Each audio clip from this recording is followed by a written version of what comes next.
Alright, so in this video I'm gonna be explaining another article about domain adaptation, again in unsupervised setting. And the innovation, the novelty of this paper is that they are using asymmetric training. So I'm gonna be explaining this paper in 2017. Deep layered models trained on large number of label samples boost the accuracy of many tasks. It is important to apply such models to different domains because collecting many labeled samples in various domains is expensive. In unsupervised domain adaptation, one needs to train a classifier that works well on target domain when provided with labeled source samples and unlabeled target samples.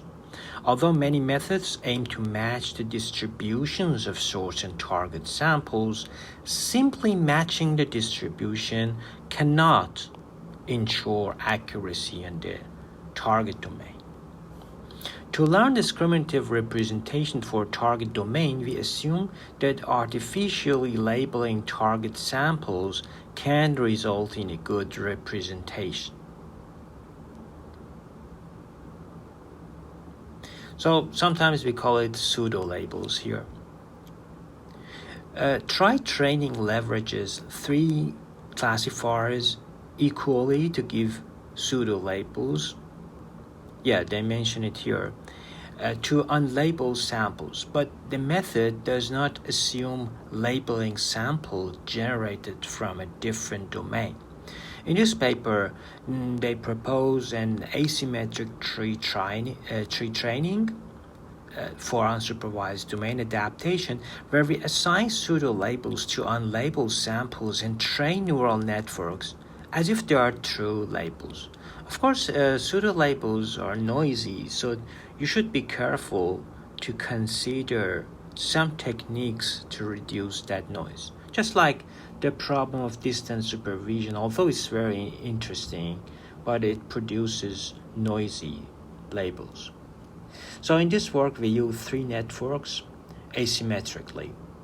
By asymmetric, we mean that two networks are used to label unlabeled target samples, and one network is trained by samples to obtain target discriminative representations.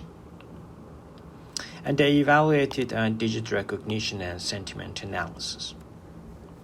This is the outline of the model.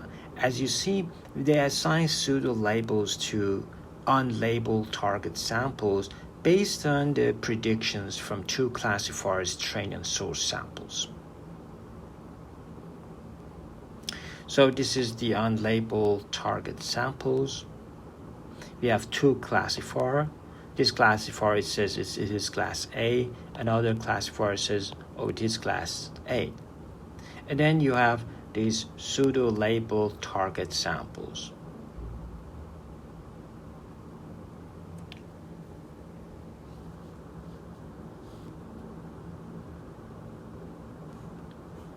So this is the proposed method that includes a shared feature extractor. This is a shared feature extractor for label samples F1 and F2. So F1 and F2 are label samples. We have label with that, which learn from label source samples and newly labeled target samples. In addition, a target classifier, this is interesting, target classifier, FT, learns from pseudo-labeled target samples. Our method first trains networks from only labeled source samples, then labels the target samples based on the output of F sub 1 and F sub 2. And we train all architectures using them as if they are correctly labeled samples. So we aim to construct a target-specific network by utilizing pseudo-labeled target samples. Simultaneously, we expect two labeling networks to acquire target discriminative representations and gradually increase accuracy in the target domain. So F denotes the network which outputs shared feature among three networks. F1 and F2 classify feature generated from F. Their predictions are utilized to give pseudo-labels. The classifier F sub t classifies features generated from F, which is a target-specific network. So F sub 1 and F2 learn from source and pseudo-labeled target samples, and F sub t only from pseudo-labels of the target samples. And the shared network learns from all gradients. Without such a shared network, another option for a network architecture we can think of is training three networks separately, but this is inefficient in terms of training and implementation. We love transfer learning, so we love to utilize what has been learned before in general, let's say. So in the existing works on code training for domain adaptation, given features are divided into separate parts and considered to be different views.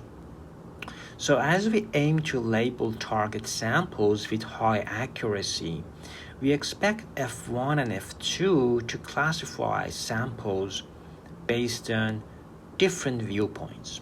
Therefore, we make a constraint for the weight of F sub 1 and F sub 2 to make their inputs different to each other. So we add this term to the cost function where W1 and W2 denote fully connected layer weights of F sub 1 and F sub 2, which are first applied to feature F of X sub I. So each network will learn from different features with this constraint. The objective for learning F1 and F2 is defined like this: F for F1 and for F2, and as I said, we add this term as well. So pseudo-labeled target samples will provide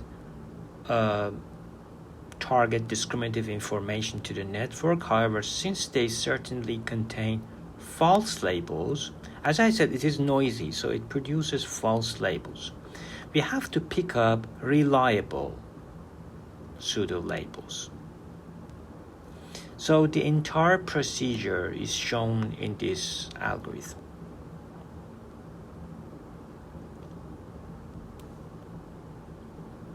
And it works in Street View, MNIST, and Sign Digits. When we have adapted, then you see there is a shift, and then you have better alignment. When it is non-adapted, you see it as the distribution could not be transferred from your source model to target. But if it is adapted, then there is no domain shift, and everything is fine. So always evaluate from showing different sources to different targets, because sometimes it works very well in some of them, but the rest of them gets worse. So you should consider everything in your evaluation. Otherwise, your model is biased or has modeling problems or any other thing.